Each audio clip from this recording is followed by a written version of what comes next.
Hey everybody, thanks for tuning into Cruiser Chat with Otram. I'll wait a little bit for people to join in the chat. And as usual, no real plan, just here to answer questions. And there is a link in the chat box if you want to call in live, like a Zoom call kind of thing. And my wife isn't home this evening, so I've got the dogs all in here in the office with me, so hopefully they cooperate. Oscar is being very needy right now. But hopefully he doesn't pull wires out.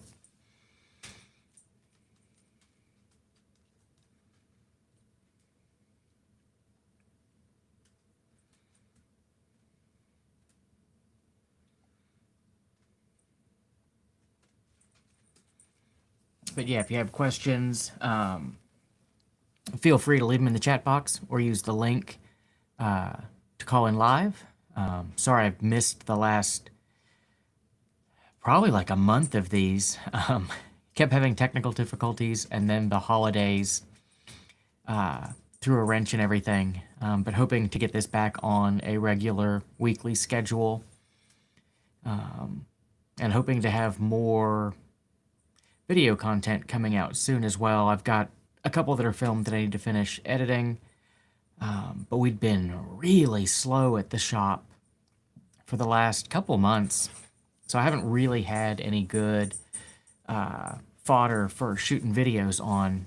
We started picking up this week, and we've got several trucks that look like they'd be good candidates for making videos. We're just waiting on approval for them, and then we'll have to wait on parts.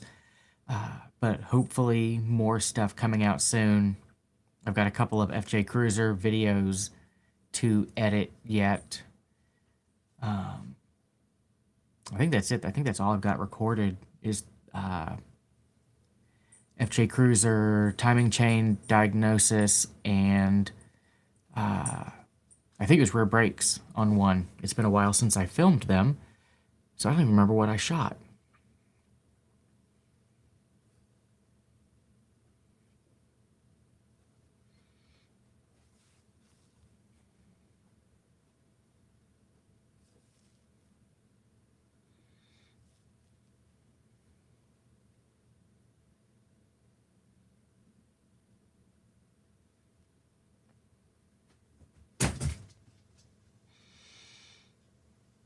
And hopefully the dogs jumping off the bed isn't as loud on you guys' end as it is in my headphones.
All the dogs want to be on video.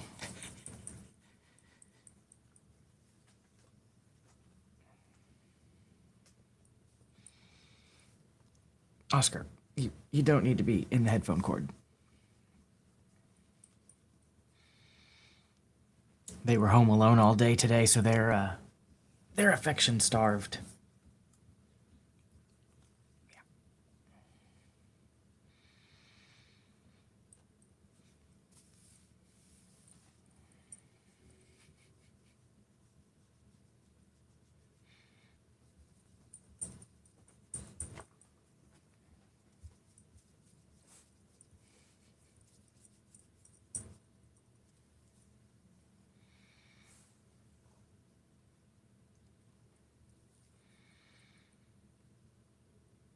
And it was funny, we haven't had a ton of 80s come through the shop in the last few weeks. We've got one in that we're doing like long-term work on, but it'd been a whole bunch of 100 series and GX 470s for probably the last month.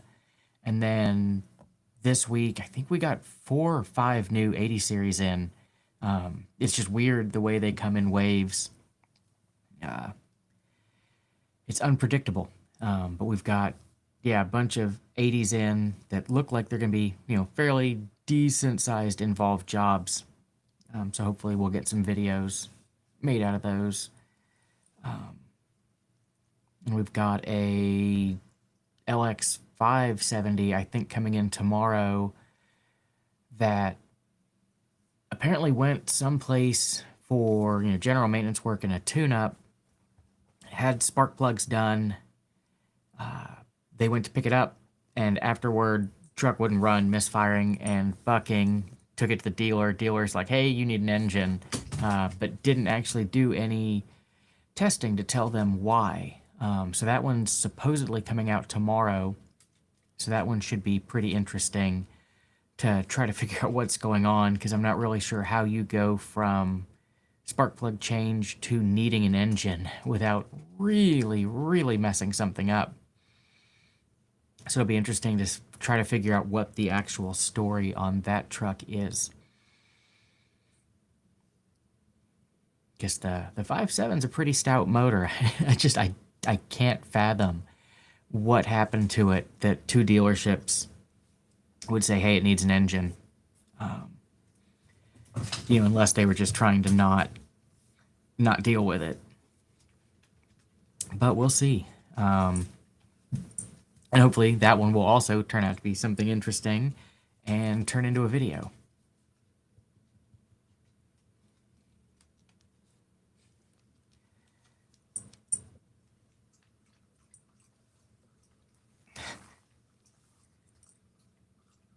Oscar, you're just out of frame. If you're gonna sit on my lap, you gotta say hi to everybody. Yeah, say hi.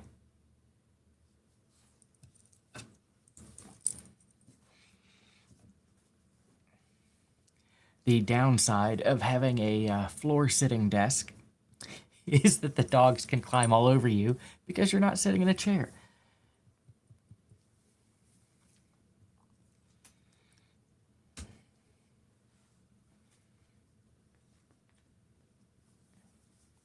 But yeah, I don't really have anything planned to talk about, so... Oop. Something just blipped out there for a minute and then came back. What I was going to say is I don't really have anything on the agenda to talk about. I've just been kind of rambling. But, if you guys have questions, feel free to ask them in the chat box or use the link at the top of the chat to call in live. Hey, and good evening, Randy. How's it going?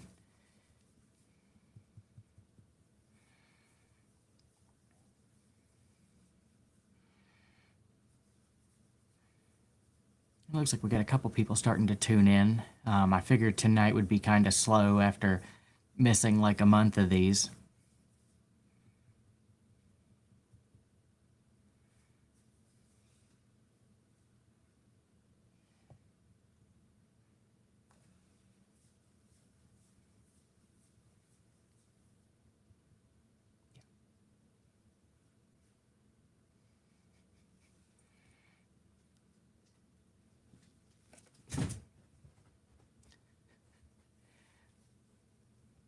And as I was saying before people started tuning in, my wife's not here this evening, so I've got my office door open so I can keep an eye on the dogs. And they're going in and out, so hopefully they're not too annoying this evening.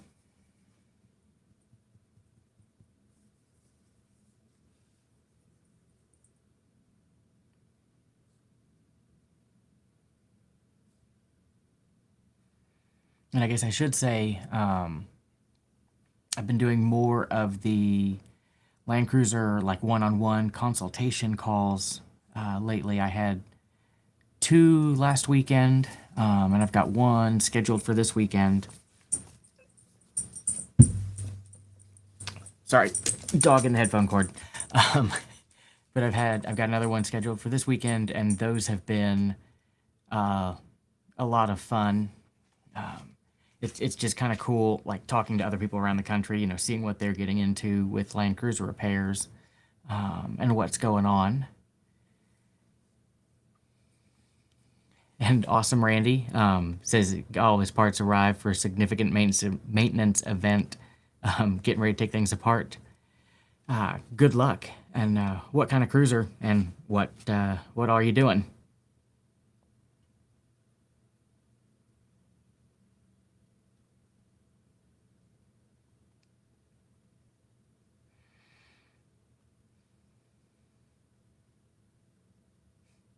And Four Speed Camaro says, thanks for the timing belt videos on the 100 series. Got it all torn down last night. Gonna put it back together this weekend. Thanks for the videos. Yeah, no problem. It is insane how many people have watched those videos. Yeah, when when I made them, I had no idea they'd get viewed as much as they do. It's just kind of baffling that there's that many people doing like timing belts in their garage. And Randy says he's doing his big maintenance on a 97 80 series, my favorite. And yeah, the consults, they've been a lot of fun. Like I think one of them had like an actual definite outcome. The rest have been just kind of like working through the person's problem and giving suggestions on what I would do next, and check based on what they've already done and the info they've got. But it's fun to work through. Um, it's a little bit difficult trying to change the mindset because I don't have the truck in front of me. I don't have a scan tool. I don't have live data. Working through like vicariously through the person on the other end, troubleshooting trucks. But it's been fun so far. Really enjoying them.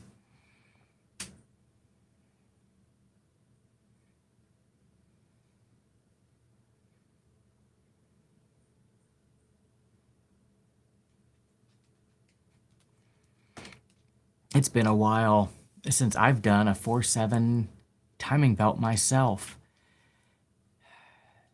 It's probably been at least a month or two since I've done one. Crash seems to end up getting all of them lately. So he's done way more of them than I have.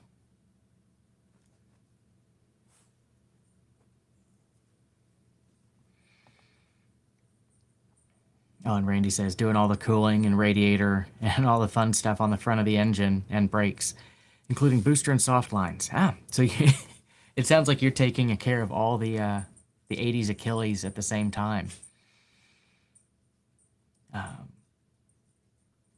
Yeah, all of the trucks, all of the 80 series that came in this week, they all got written up for oil leaks, radiator, hoses, and brakes and knuckles.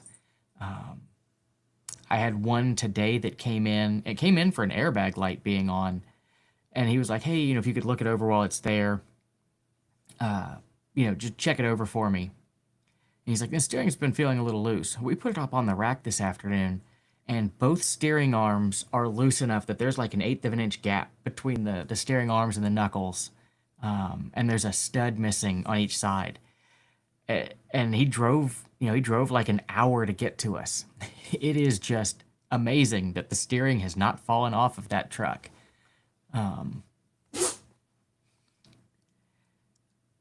Yeah, some of the trucks that come through, it's like, how did you drive this here? Um, but yeah, we've been doing lots of knuckles and 80 series brakes lately,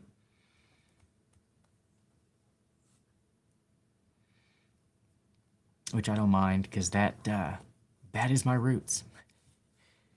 I don't even think I can count how many knuckle jobs I've done over the years.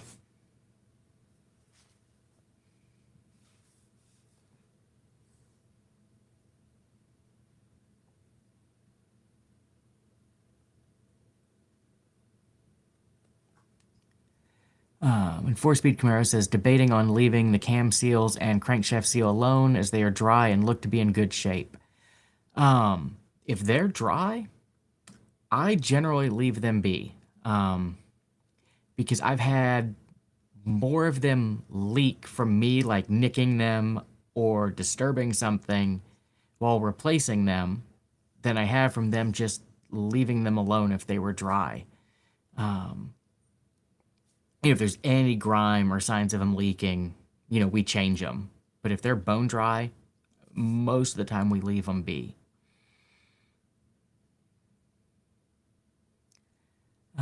Let's see. I have a 9780 and was curious to hear your opinion on the transmissions when it comes time to rebuild or replace.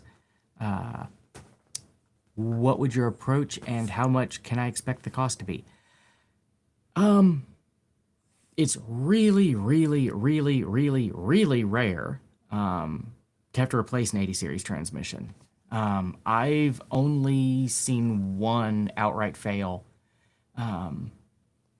in the 20 some odd years I've been doing this, and that one got water and mud in it and killed it. As far as I know, there is not a good source for reman ones or new ones in the US. So I don't have a good response for you. I've heard good things about the wholesale automatics ones out of Australia, but they are very expensive by the time you get them here. So yeah, I luckily we don't run across needing to replace 80 series transmissions often. We've had people ask us about doing them. Like they're like, hey, I've got 350,000 miles on it. What do you think about putting a new transmission in? And we just haven't found a good, reliable source for changing them. But I would imagine a rebuilt one, would be quite expensive.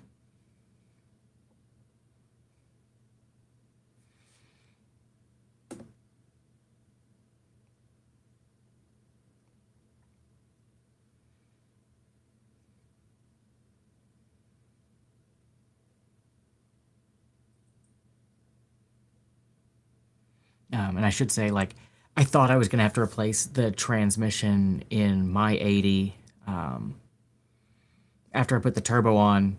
When I first, took it out for a test drive, it was just blowing through the clutches and slipping like crazy. And I called George out at Valley Hybrids to get his opinion on what I should do. And his recommendation was that the 80 series transmissions don't blow up that often, so just put one of the wholesale automatics valve bodies in it to up the line pressure and get it to hold together. And then when I do finally blow it up, just get another used transmission, transfer that valve body into it, and keep rocking. And so far, switching to that valve body has kept the transmission alive, but I don't drive it that much. It only gets driven a couple of times a year. So yeah, I don't know that that's the best, the best source of info on those.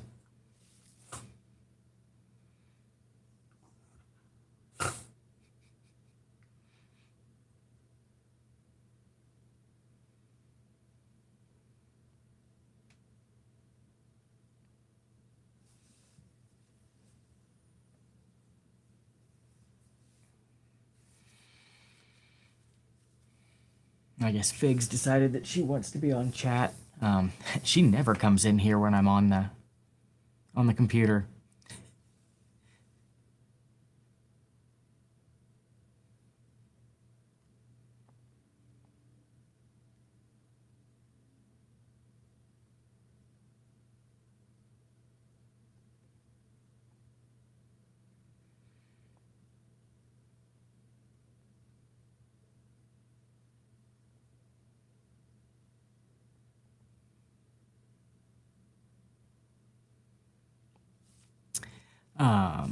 The next question is, what do you think about putting a VVTi 2UZ-FE in an LX450 versus the common LS swap?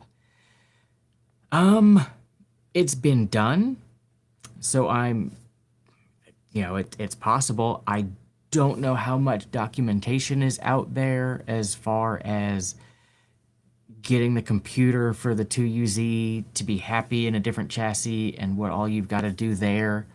Um, to me, that's a cooler swap than an LS. Because, to me, you buy a Land Cruiser or, any Toyota because they're reliable and, well engineered. And I just, not a huge fan of the American made vehicles. So I think the 2UZ would be way cooler. I just wonder about how many issues you're going to run into making everything play nice and be happy. Versus the LS where you can get standalone computers and, you're doing engine, trans, TKs, and, you can make everything work together. So that'd be my only concern. Um, and I guess fitment, because that's a pretty wide motor. But I guess if you can fit an LS in there, you should be able to fit a 2UZ.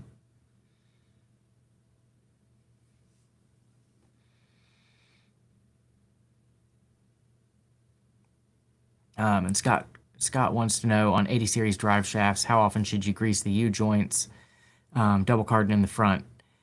Um, I'd recommend, every time you change the oil, just, give each U joint, a couple of squirts of grease, until you hear the grease crack out of the seals. Um, and that should help keep them happy. I know most don't get anywhere near that level of care, and they still last forever.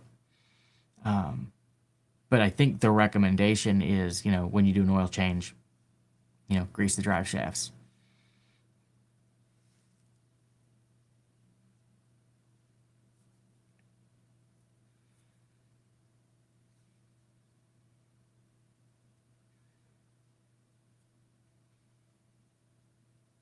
Randy wants to know if I've ever rebuilt a brake booster.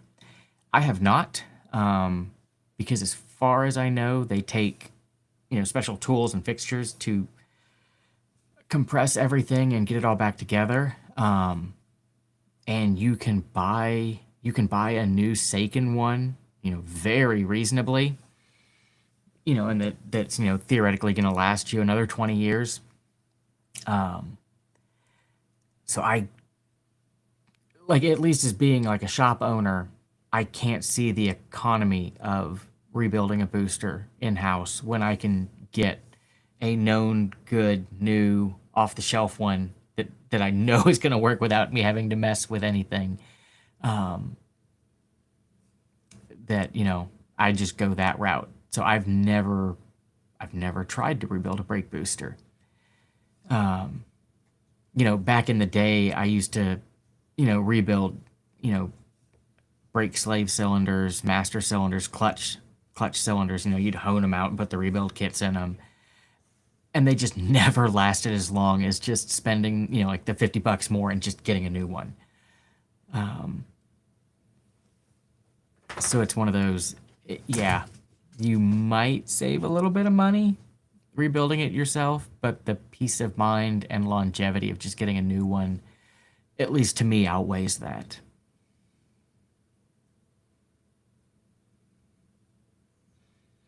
And we get the Seiken branded ones from Cruiser Yard down in Texas. Arcteryx on mud.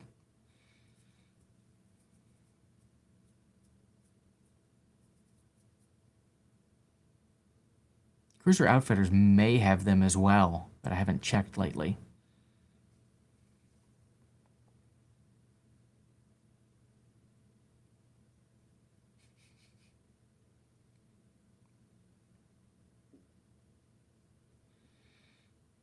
Yeah, I've never. Randy says he's got a defective one on the truck, a functional but older one that he's opened up and intends to reverse engineer, and then a backup used unit. I've never even opened one up. I've seen cutaway drawings of them, in the manuals and like the how they work things, but I've never even Um, Never even pulled one apart. And then, what's your cost for a full engine rebuild? I have a 1FZ sitting in my garage waiting to be overhauled. So we stopped rebuilding 1FZs in house. We've got a machine shop that's local that is excellent for cylinder head work, but we don't have anybody that's good for the block work that to bore the cylinders, do the crank turning, and all that jazz. So for head gasket work, we send the heads up to Mark, and it's awesome. But we don't have anybody do the bottom ends. So we were buying short blocks from Toyota, because they were reasonable and not tremendously more than what, substandard machining would have cost us. So we were going that route, but then the last couple that we sent the heads to the machine shop, the heads were either too far warped, had already been cut, or were cracked. So lately, we've just been ordering reman engines from a company called Jarco. They're the guys that rebuild them for Toyota, and we've had really, really good luck with them. And it's just, instead of us having to piece together engines, order all, separate parts, do the machine work and all this and that, we just order an already built engine, put it in, and send them back to core. And,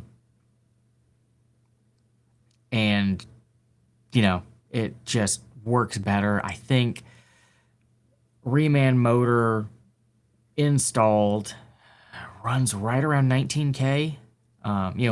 We're changing, some stuff while we're in there, beyond just the engine.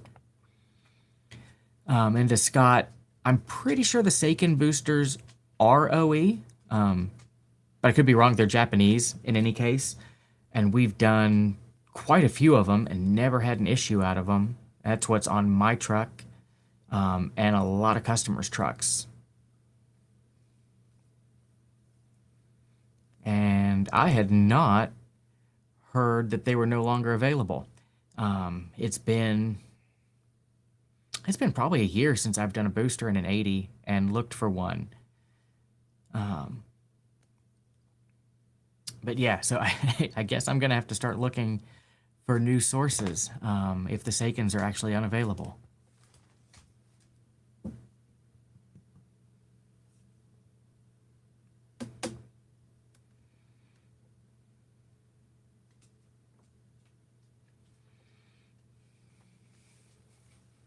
And I love FJ40. Hey, no problem. Probably not the exact info you were looking for. But yeah, we haven't rebuilt one in-house in forever. I don't think I've ever rebuilt the bottom end of a 1FZ in-house. We've always just used the short blocks, but we've done a couple of 2Fs and 3Fs in-house. But after having not great bottom end work from local machine shops, the last one we did, we ordered one of Mosley's 2Fs, and that thing was awesome. So if I need 2Fs or 3Fs in the future, I'm calling Cam down at Mosley and getting one of his.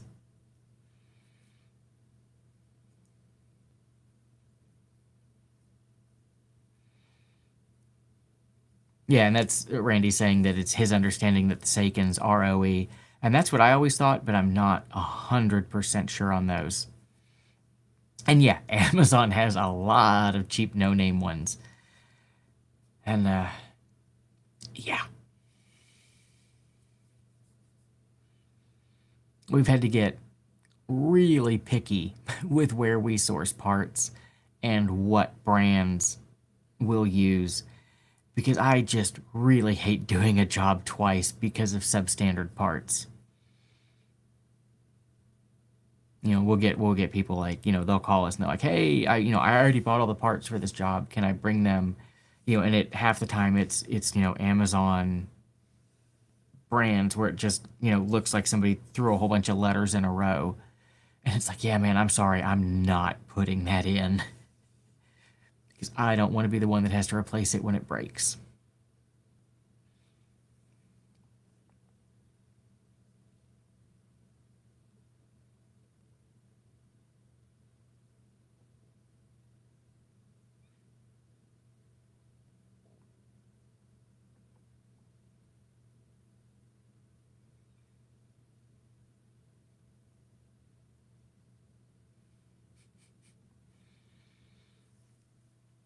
Yeah, parts finding is very tricky. And like, for years we only did Land Cruisers, and some others, Toyotas in there. So we had a, really good idea, of what parts worked, what parts didn't.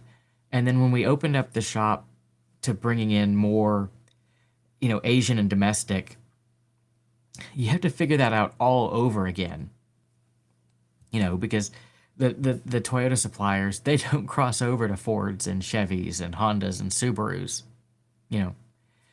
And yeah, it's a lot of fun. And a lot of times when I'm trying to find parts for other makes, it's like, man, I really wish I had just stuck to Toyota. But we brought, other stuff in to try to get more local customers, and to smooth out the ups and downs from the cruiser work. Because the cruisers seem to come in waves. And, we've always got cruisers at the shop, but there's times where it's like, there's not quite enough cruisers here to keep us busy. And Turbo FCJ, yes, the day you showed me that brake booster pushrod tool, I ordered it off Amazon and I have it, and it's sitting in the special tools drawer um, at the shop, and it actually looks really nice. Um, but I haven't used it yet because we haven't had a brake booster to change. But yes, I did order one, and for that price, it was a no-brainer.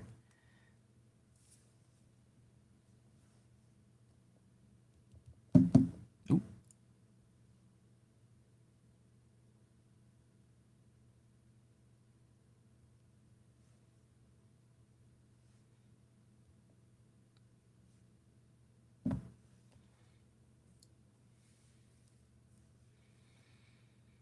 Yeah, we picked up.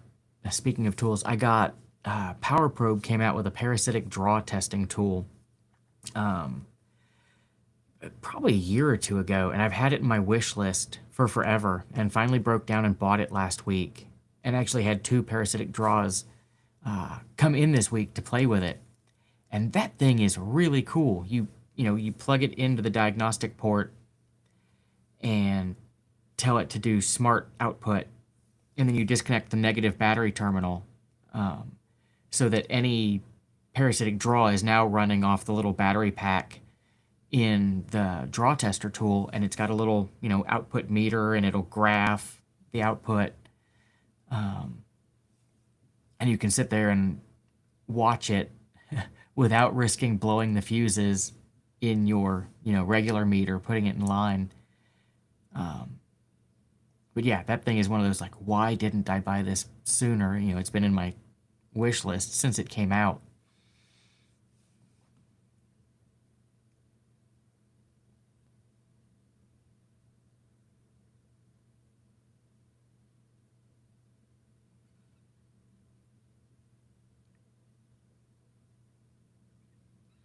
Yeah, and Randy says there's a network of dealers in the Southeast, and one in particular in Alabama that did a fantastic job of supplying my parts. I did use Amayama.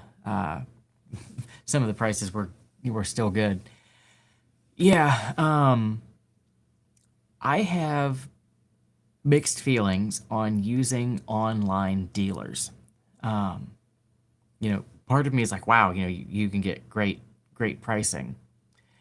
The other part of me is, and the way I've always gone is, I prefer to use my local dealer. Um, I may be able to get things a little bit cheaper online, but the amount of help that I've gotten from my local dealer, because we buy all our parts from them, and I've had a relationship with them for 15 years now. If I need weird info that I can't find anywhere else. They'll look it up for me. If I've got weird questions, I can call them and ask them, you know, and they just go, above and beyond in helping us, like, trying to source parts that we can't easily find, looking stuff up for us. So, I've always valued having, a really good relationship with your local dealer over saving a few bucks. But I also realize that a lot of people don't have a good local dealer. Um, so that, even if they cultivated a relationship with them, it wouldn't be great. But that would always be my first try, would be, to try to get a local part source and support them, um, because they'll turn around and support us. Yeah, and Randy says even with tariffs, the pricing was good. Yeah, we had a Toyota. I think it's a Toyota Altezza. We had an Altezza come in a couple weeks ago, like right-hand drive, little sporty car thing. Um, and the kid that owned it had run it with a misfire long enough that he'd melted the cats in it. And, of course, it didn't cross to anything US spec. So we were, looking it up on Amayama and I think Megazip, to try to find parts. And I want to say Megazip had better shipping pricing, um, on the stuff we were looking for, but it was weird. Like, if you got it out of Japan, it was one shipping and tariffs. If you got it out of, the Middle East, it was a different shipping and tariffs. Um, but it was really cool how it laid it out so you could really shop all of it. And we ended up not ordering any parts, because once we told the guy how much it was going to be to fix, he ended up selling the car to Cody, our service writer. So now we have an Altezza sitting at the shop to play with. But yeah, they are good for parts you can't find other places. I know my dad uses them a lot for my mom's BJ70.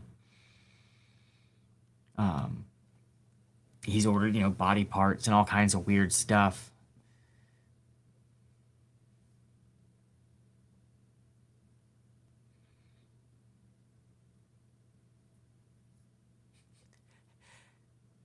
And Turbo CJ says, living in Phoenix, donuts to the local dealer has always helped finding weird stuff. Yeah, I've, sent pizzas and stuff to our local dealer a couple of times, as a thanks.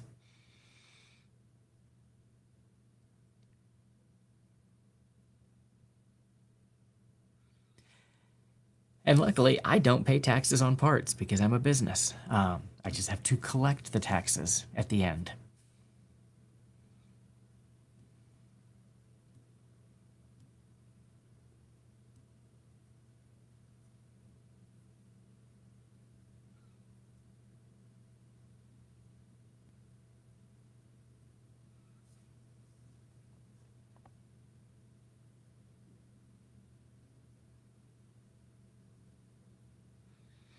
Yeah, having a good reliable source is a big deal.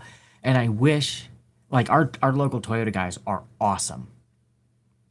Um, the other dealerships are terrible. I hate dealing with them. Like, the local Lexus dealership's good, but they're an hour away, so it's hard to get parts from them. But all the American dealerships and the Subaru and Honda near us just are not great to deal with their parts departments. And Four Speed Camaro wants to know if we're getting more JDM cruisers in the shop. He's looking at a diesel cruiser specifically for the 1HC. We opened up, the shop to bringing in JDM stuff. So far, the Altezza is the only JDM that we've had come through. We haven't had any calls for cruisers.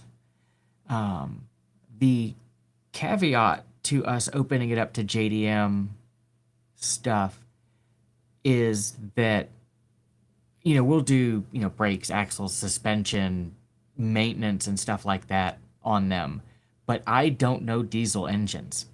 I never learned diesel engines. And at this age, I don't know that I'm going to learn diesel engines. So we're limiting it. Like, we're not going to do like injection pumps and fuel injectors and stuff like that. Unless I can get somebody that actually knows diesel. Because I don't want to get in over my head and not know how to fix things. And Turbo FZJ, what's the other parts place you mentioned? Not Megazip. Partsuk and Amayama, I think, were the other two. And it's like PARTSOUQ, I think, for Partsuk.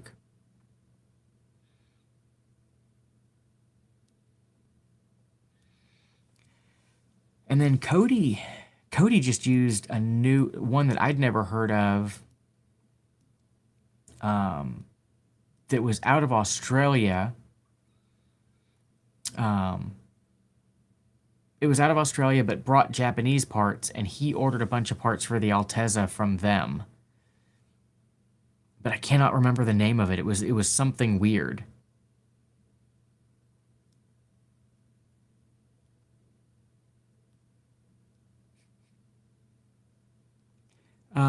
Amayama is the other one. I think that's how you spell it. But Cody actually does all the looking up, so I'm not positive. Yeah, our local Lexus dealer is like an hour away, and they'll deliver to us. Where like the Chevy dealer that's like 15 minutes away won't. So yeah, they probably are bored.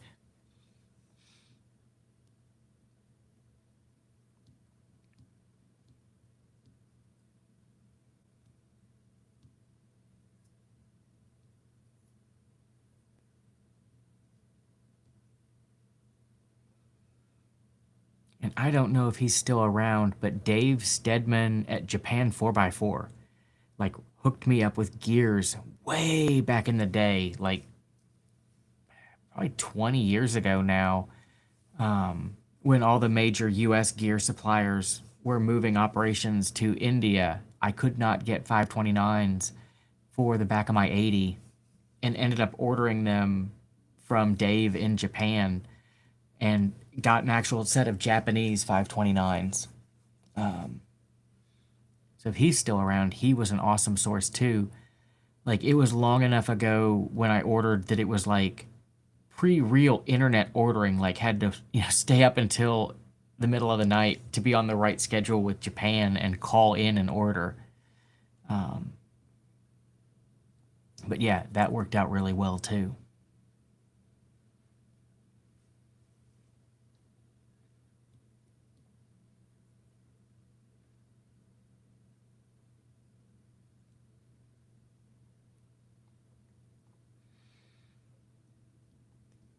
And Four Speed Camaro says he got his timing belt kit from Cruiser TEQ. Everything else while he's in there, uh, like the fan bracket, and that got from his local Toyota dealer.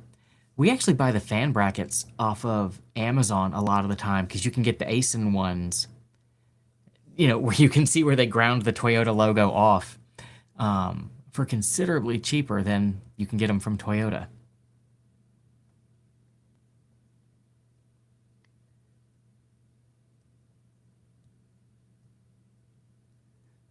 And hey, Otram, quick question. I replaced all the bushings on my front and rear sway bars. Now they go pop whenever I go up and down my driveway. I've jumped up and down on the truck, front and back. Retightened bolts twice, still pops. And also Impex from Japan for cheapest parts I can find. I've heard of Impex, but I've never dealt with them. Um, and as far as the sway bar bushings and popping, um, trying to think, unless you didn't get the like the two flat bushings, for lack of a better term, that have the stud through them, unless you didn't get that fully tightened and there's still some slack there, or if the little metal sleeve that goes through the cross bushing, if that's missing, I could see them popping. But otherwise, I'm not really sure what would make them pop. But that is why I love having a 4-post lift at the shop, because we can pull a truck on it, throw it up in the air, and then have somebody bounce up and down on it while we're standing under it, and you can actually watch everything. 4-post lift, greatest addition to the shop ever. And also makes it lazy, easy for oil changes, since I don't have to rack vehicles for oil changes anymore. I can just drive them on.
If y'all don't have any more questions, I may jump off of here a bit early this evening, so I can go let the dogs out so they can run around some more. But yeah, I'm gonna try to get back on a regular schedule of doing these, weekly again. Yeah, had a couple technical difficulties, and then the holidays got behind. But hoping to get back on track with getting these out weekly. So I will catch you guys next week, and thanks for tuning in.